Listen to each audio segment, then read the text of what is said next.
Welcome to Let Me Fix This. Enjoy the video. You must start with consent and compatibility. That protects you legally and ethically.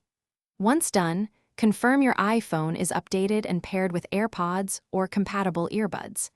Make sure both devices have adequate battery and are within Bluetooth range, then enable accessibility features on the iPhone.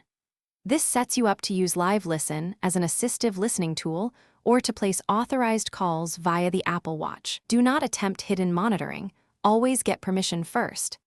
Once your gear is paired, enable Live Listen on the iPhone so the AirPods transmit nearby audio to your ears.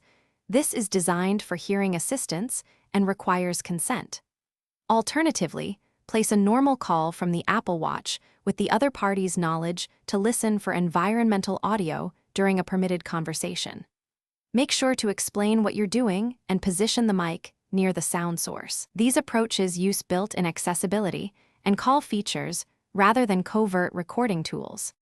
When you're finished, stop Live Listen or hang up the call promptly to respect privacy and conserve battery.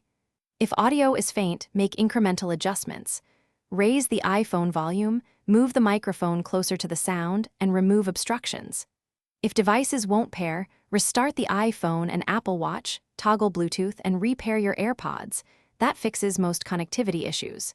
If you still have problems, seek help from official Apple support and always document consent for any monitoring activity. Thanks for watching. If you found this helpful, don't forget to like and subscribe.